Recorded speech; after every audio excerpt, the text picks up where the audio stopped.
Yes, those are One Piece cards to the left of me. And also, we have no song this week because one of my editors is on vacation. Damn, Lumi, why is everybody on vacation whenever I'm doing a Sunday show? But look, it's been a pretty eventful week. I'm probably going to not be able to cover everything right off the bat, but there are some things I think you should keep an eye on. And let's start with some updates about the government shutdown. It has been a tense kind of stalemate over this government shutdown over the last week and a half or so, with both sides posturing heavy and some surprisingly strong strategy from Democrats actually holding the line for once. Republicans remain the party that most of the public is blaming for the shutdown, and with that came more pressure from the Trump administration to try to move the needle. Because on Friday began the heavy firings Trump had been hinting at for weeks, with more than 4,000 federal employees receiving layoff notices across multiple departments, with Treasury and HHS receiving the largest number of cuts, while the U.S. Patent and Trademark Office, as well as the Commerce Department, started issuing RIF notices. In case you don't know, RIF means reduction in force. It's when a job position is essentially eliminated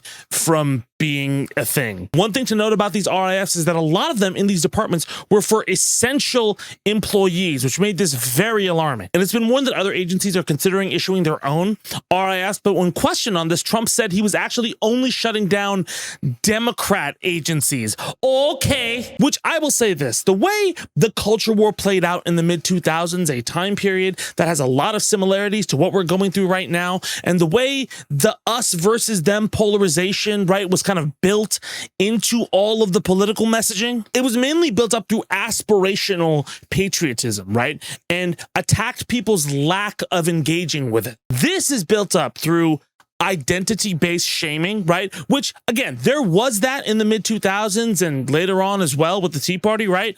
But the amount that Trump just brands, like, this is the bad guy team. These are the bad guy team and they deserve nothing and you should hate them. The way he builds up that scenario, it's not hard to wonder why people are still crashing out over shock collar gate. For the record, I did a video on the culture war, right, and backlash campaigns on Friday. And instead of the message of be very careful of engaging in the culture war and being so unwaveringly confident, going 10 toes down on backlash campaigns because it poisons the way you think and talk about things, a large number of people saw that message and went, no, I was definitely using a collar. You're fucking stupid. You know, I have like 18 dogs and they're all using the collar. You're a fucking asshole. How fucking dare you? He was most definitely not using a collar, right? I don't even know if collars exist. You're a fucking asshole for even saying that. How stupid of you. Also, just a note for anybody who was crashing out in the comments like that, I can see previous comments you've made on this channel, as well as other people you're subscribed to. You're not slick, okay? You can't come into this channel and be like, I'm a middle of the road person and you're actually a terrible asshole human being and I'm super reasonable and I'm also following Ethan Klein, Destiny, Livestream, and like all of these other very specific polarized sources, as well as having a history of comments just glazing one entire side of the discussion. I talk shit on everybody. You talk shit on one specific type of person. I don't know, man. I got a better record than you on that shit. But I bring up that video, which I don't really care about the debate around the collar and the album and shit like that right now. That's not what I'm talking about. I bring it up to say the biggest revelation of this shutdown is that amongst the damage that Trump is causing, his goal seems to be to brand his opposition in the culture war so people buy into it because they're so worried about how the government shutdown will affect everything, right? And then he wins out.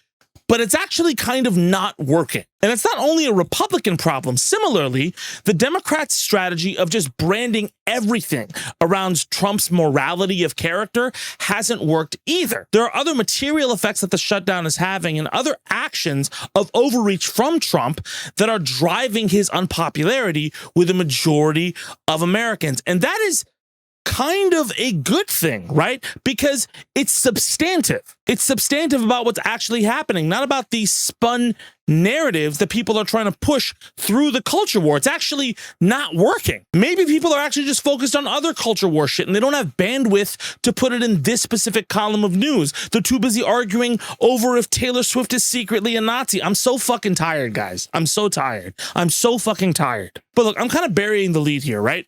The biggest round of firings had to be the Friday night massacre of the CDC. For those of you too young to know, the Saturday Night Massacre was when Richard Nixon, seeing the writing on the wall, fired a bunch of people from positions to try to protect himself from the inevitability of Watergate. Most specifically, Special Prosecutor Archibald Cox.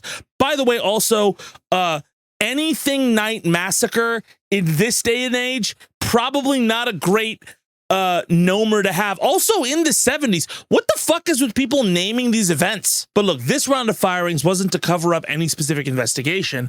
It was to flex force and to do it in the most dangerous and stupid way possible, with over 1,000 CDC staff, essential staff, being laid off. These cuts were even more major and insane than the other cuts that have happened thus far at the CDC. And they include units that identify, track, and respond to infectious disease outbreaks, one unit currently handling the measles outbreak, one of the only officials with Ebola experience, leaders in the Public Health Infrastructure Center, people in the Office of Science, the team in Washington, well known for liaising with Congress. This was a massively impactful and insane reduction of staff, with potentially dangerous consequences if not walked back.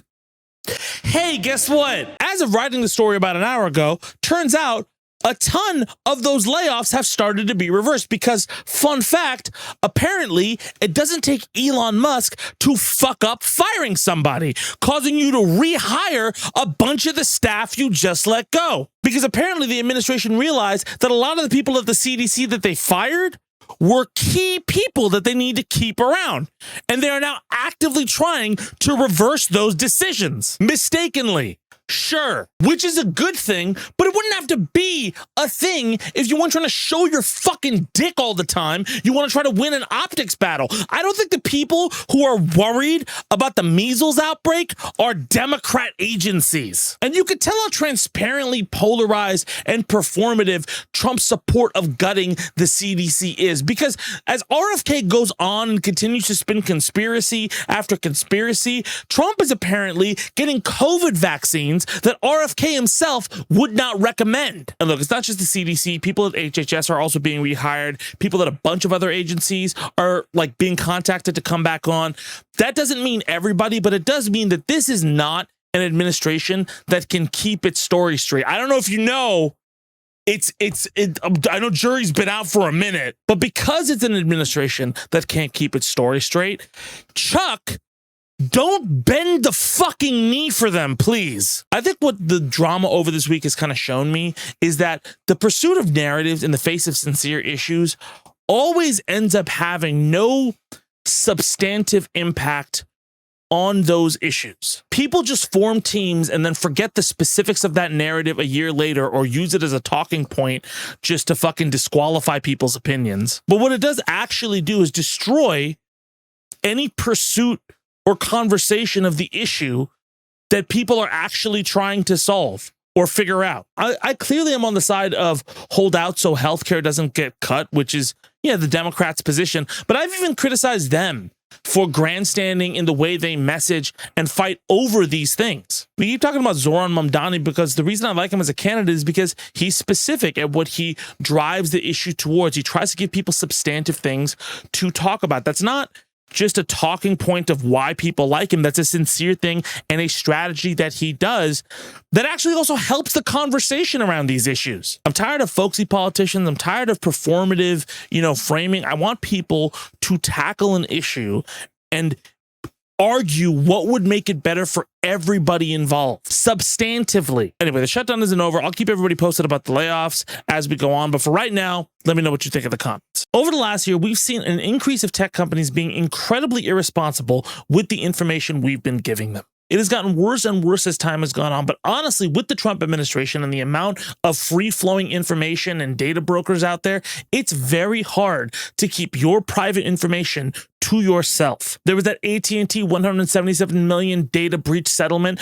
There was data leak from Discord like 11 days ago. You also have to worry about whether your age, your address, your phone number, any of those pieces of information are out there for anybody to find. All of these reasons are why I am a huge advocate for Incogni, the sponsor of today's show. Look, I've been talking about Incogni on this show for a long time. I am a huge huge believer in their service. They are the set it and forget it solution to data privacy. They look for any and all pieces of your personal information on the internet. That means your biometric data, your age, your phone number, where you may have stayed, previous addresses. They find any data brokers who may have been trading that for large sums of cash, and they get your data taken down stat. So you don't have to go through the legalese or the rigmarole or the constant haranguing for all of these private companies to just get your information back into your hands. I mentioned that email that I had that was once completely unusable that's now back up and running thanks to Incogni. Incogni's also helped reduce the insane amount of spam and robocalls that I get. With all these data breaches that have been going on, I feel much more at ease with my information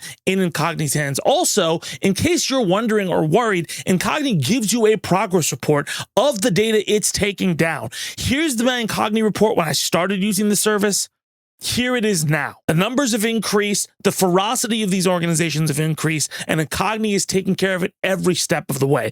And with the Incogni family plan and unlimited plans, if you find your info on one of those people finder websites, you can point directly to that website and Incogni will jump on it to get that data taken down immediately. It's an incredibly important service. And listen, if you want to try Incogni for yourself right now, you can go to incogni.com/Tabani, enter in the code Tabani, and you can get 60% off an Incogni plan today. Again, I pay for this service myself. There's no special code that I get. I believe in it that much. So listen, if you want to keep your data secure and under your own control, if you are tired of spam messages and robocalls constantly, and if you want to support this cool rap show through this insanity of an administration, go to incogni.com/Tabani, enter in the code Tabani, and get some peace of mind. All right.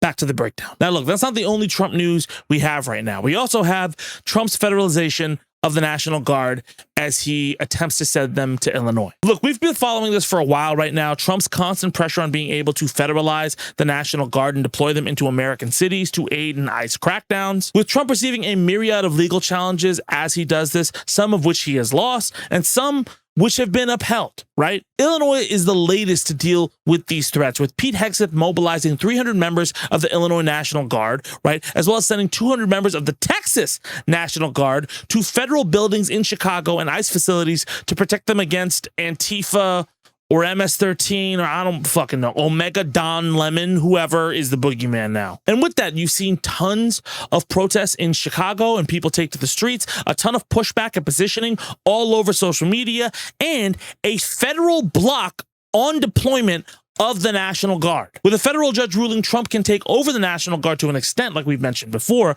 However, he's not allowed to deploy them because of the possible civil unrest it would cause. So right now, the deployment is currently halted, but look, we are already well aware of the government overreaching and playing these games and trying to deport people like Kilmar Abrego Garcia against court orders. Something to note amongst all of this, and just to repeat again, I'm not saying that laws necessarily stop the Trump administration, right?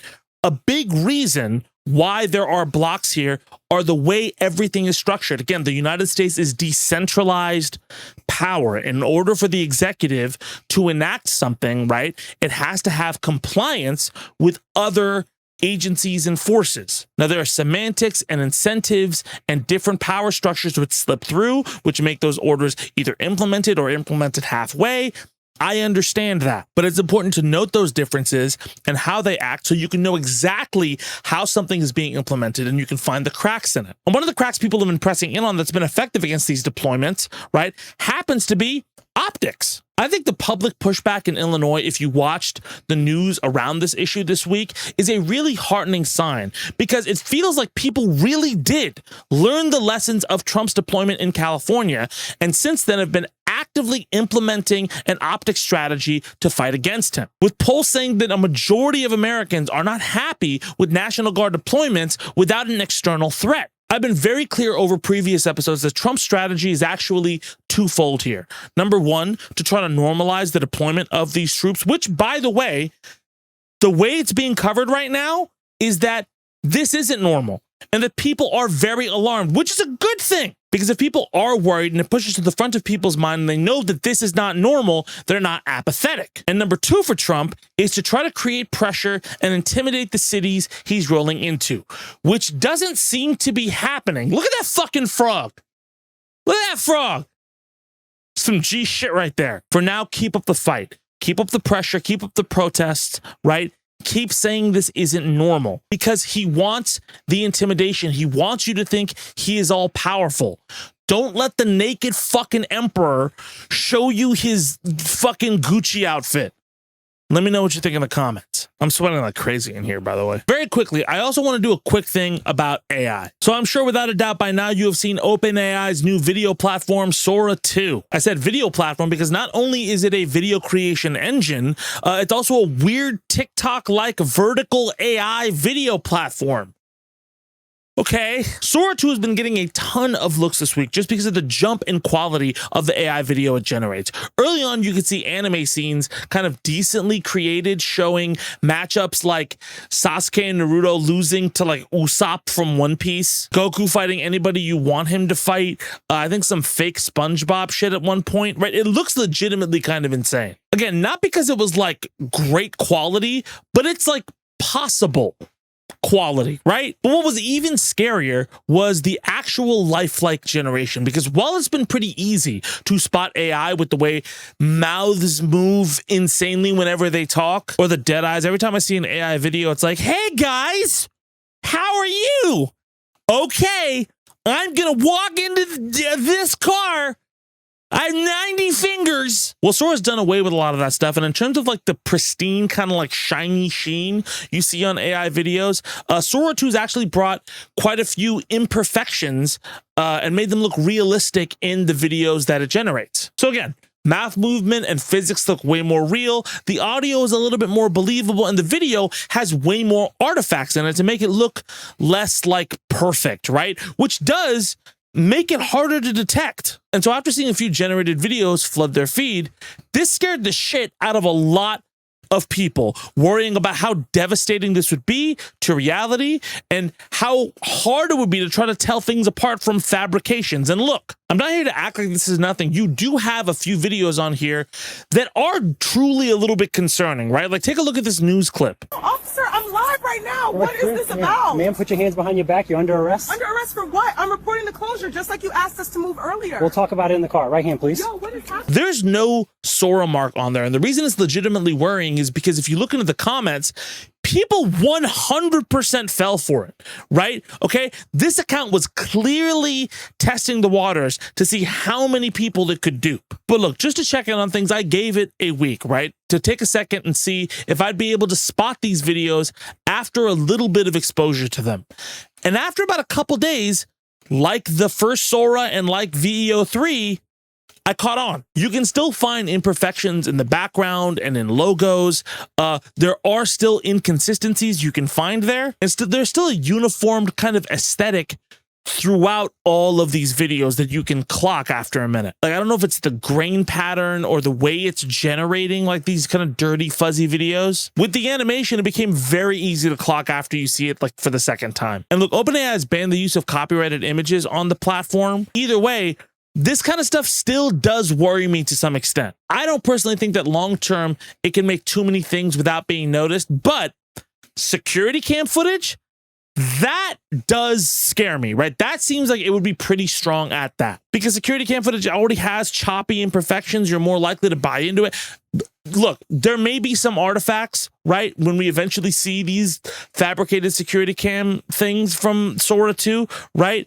But we'll have to see how those pan out. And the other thing I do want to bring up about AI, because I know a lot of people worry about this from a creative perspective, and it's it's valid to be worried about this kind of stuff. But I do want to bring up this quote from Ted Sarandos. So again, I'm not here to give a billionaire Netflix CEO some glaze, okay, but I think he illuminated a good point here. That's why I'm sharing it. The quote reads, "I think the idea that AI will out-imagine things in humans is pretty unlikely. It's quite the antithesis of what it's built to do.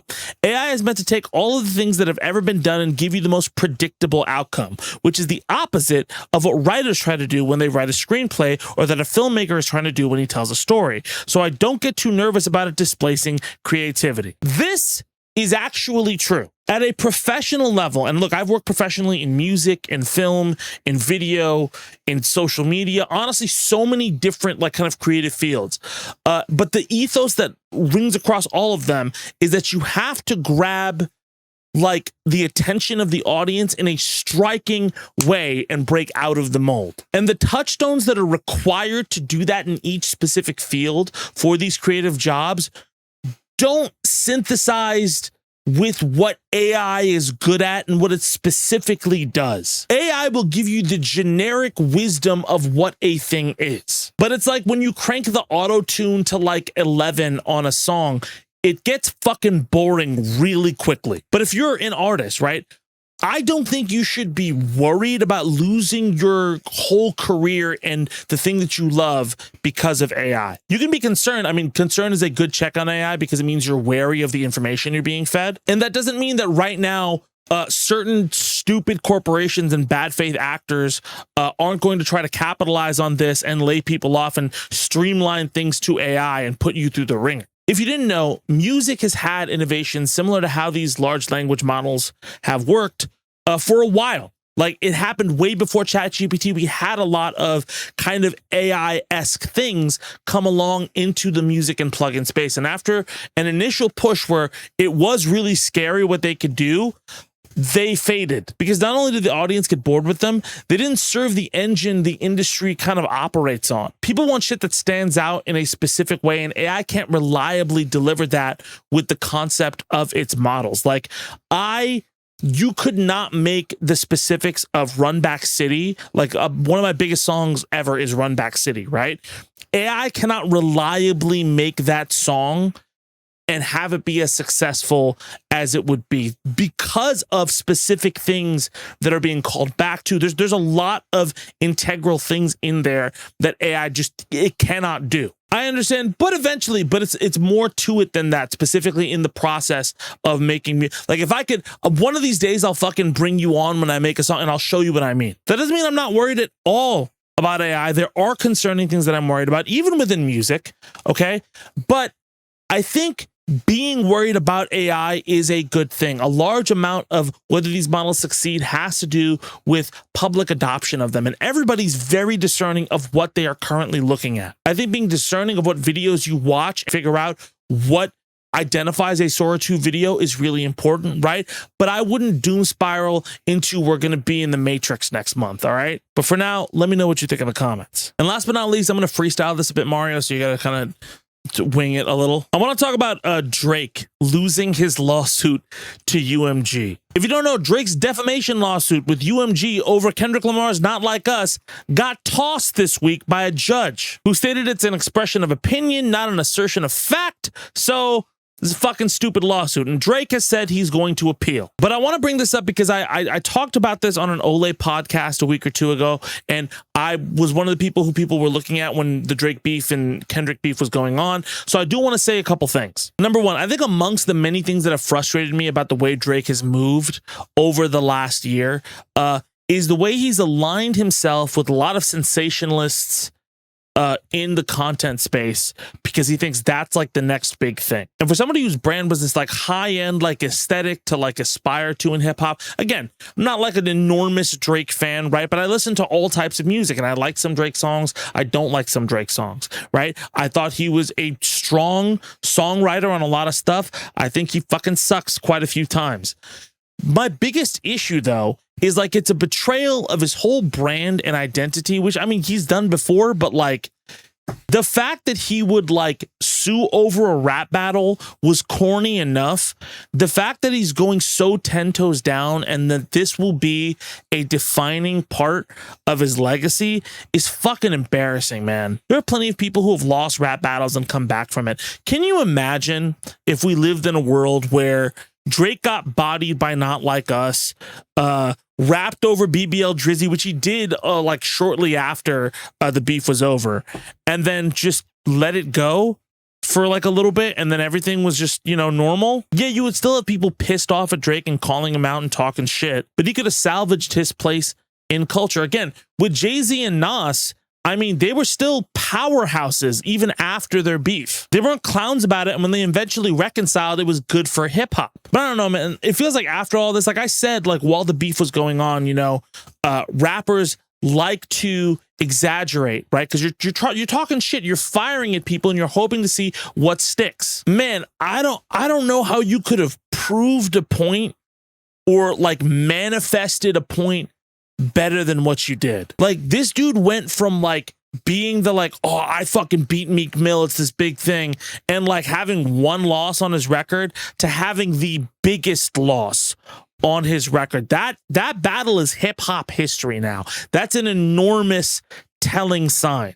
And kids growing up like are gonna be looking at this like, man, that motherfucker sued after he lost the battle. And the content mill around it has been even more fucking embarrassing, right? The amount of people who are still keeping this beef up, like, oh, what the fuck, guys, touch a blade of grass. I always think he's being too extra, man, and it's fucking sad at this point.